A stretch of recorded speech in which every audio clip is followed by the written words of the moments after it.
न्याजी साहब, एक खबर आज ये भी आई हुई है कि 16 तारीख यानी 15 तारीख की रात को अवाम के ऊपर एक बड़ा पेट्रोल बम गिरने वाला है। इस वक्त हम जानते हैं कि मुल्क में एक वीट स्कैंडल के बाद शुगर स्कैंडल बना। हमेशा की तरह हम पहले हमारी बिजनेस कम्युनिटी या उस साइड की या इस साइड की, वो तो बेचारे जो हम इकोनॉमी को अपलिफ्ट करने की बात करेंगे तो और हम पीछे की तरफ धकेले जाएंगे। बिल्कुल ऐसा ही है। जो इकोनॉमी की बैकबोन होती है वो आपके यहाँ पर जो इन्वेस्टर्स हैं, आपके जो बिजनेसमैन हैं, वो इकोनॉमी की बैकबोन है। और एक्सपोर्ट फिर इंपोर्ट, वही डॉलर का गेम।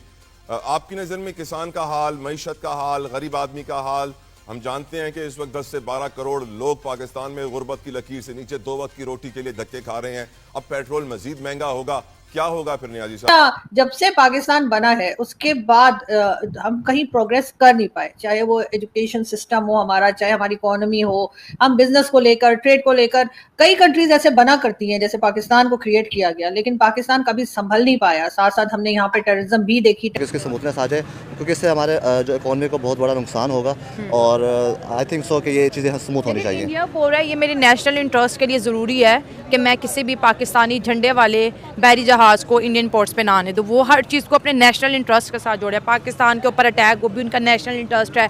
पाकिस्तान के शिप को बैन कर दिया, ये भी उनका नेशनल इंटरेस्ट है। पानी इंडस वाटर ट्रीटी सस्पेंड की, ये भी उनका नेशनल इंटरेस्ट है। वो तो सब कुछ अपने नेशनल इंटरेस्ट को लेके करते हैं और साथ बोलते हैं। मैं चाहूँगा मईशत का सवाल।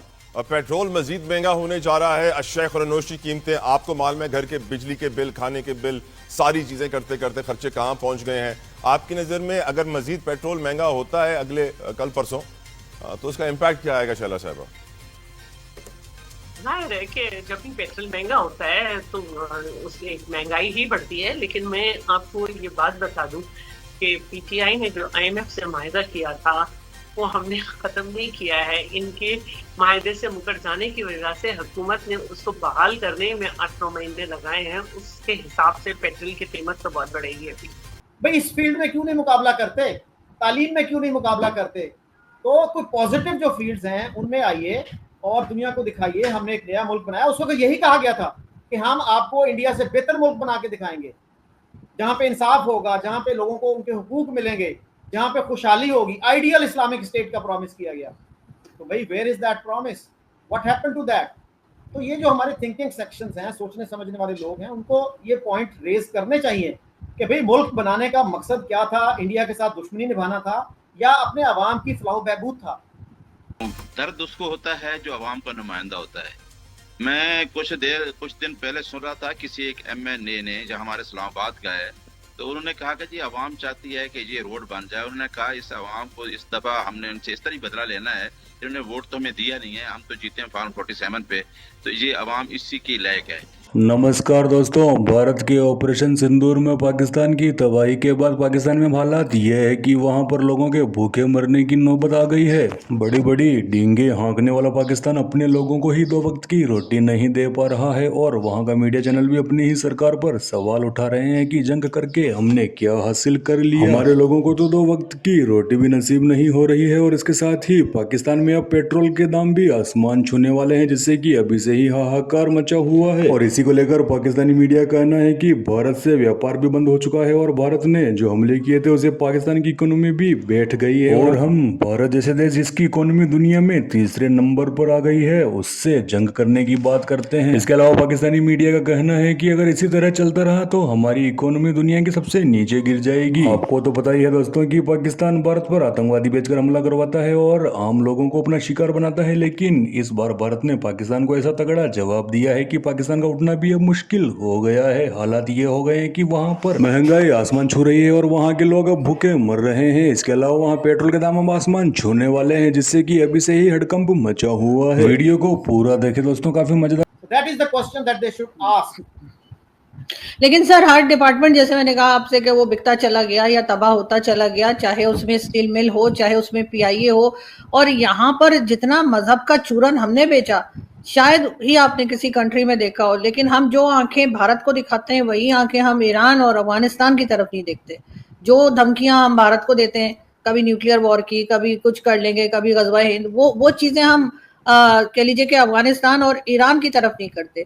तो क्या वजह है कि हम कभी भी अपने आप को एजुकेट नहीं कर सके, मतलब जहनी तौर पे? मैं डिग्री की बात नहीं कर रही, वो जो कहा करते हैं ना उद भाई के डिग्री याफ्ता और तालीमी याफ्ता में फर्क होता है।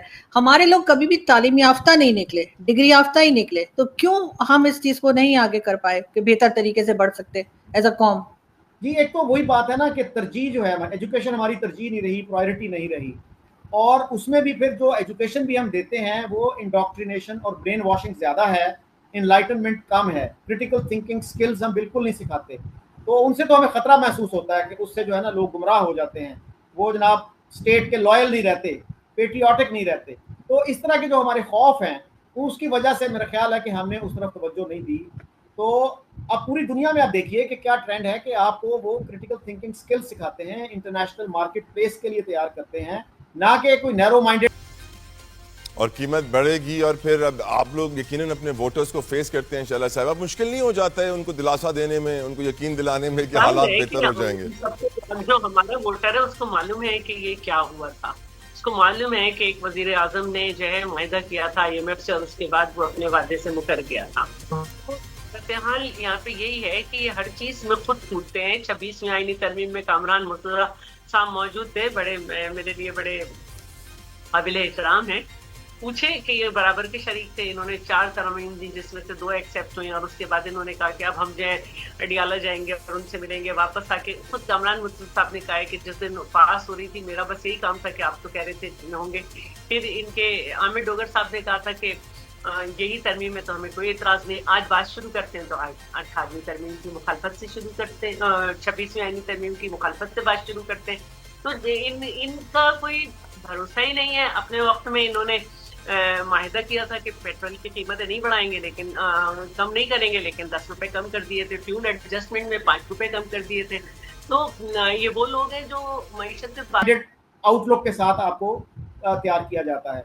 अच्छे इदारे इसी चीज़ का क्रेडिट लेते हैं कि हम जो है हम नैरो माइंडेडनेस नहीं सिखाते, हम क्रिटिकल थिंकिंग स्किल्स सिखाते हैं। उनको ये बताते हैं कि अपने होराइजन्स जो हैं उनको ब्रॉडन करो, अपने इल्म को, अपने तजुर्बे को ज़्यादा से ज़्यादा एक्सपैंड करो। हमारे यहाँ अनफॉर्चुनेटली एक डिफरेंट अप्रोच वो की जाती है और एजुकेशन को जैसे हम तवज्जो नहीं दी। अब देखिए पार्टीशन के वक्त इंडिया में 12% लिटरेसी थी, हमारे यहाँ भी उतना ही होगा, 19-20 का फर्क हो सकता है। आज देखिए कि वहाँ पे तकरीबन 80% लिटरेसी है और हमारे यहाँ क्या है जी 60-62 पे फंसी हुई है। 1-2 साल तो बीच में ऐसे भी आए कि वो 60 से 58 पे चली गई थी। That is probably the only example in the world कि जहाँ किसी मुल्क में लिटरेसी रेट कम हुआ हो। लेकिन हमारे यहाँ ये तरजीहात नहीं है, हमारे यहाँ इसका कोई इशू नहीं बनता। एक दफ़ा एक जर्नैल थे वहाँ इंस्टीट्यूट ऑफ स्ट्रेटेजिक स्टडीज़ में, उनका लेक्चर था, 80s की बात है ये। तो वहाँ पे मैंने क्वेश्चन किया यही कि भाई क्यों हम एजुकेशन के फील्ड में मुकाबला नहीं करते।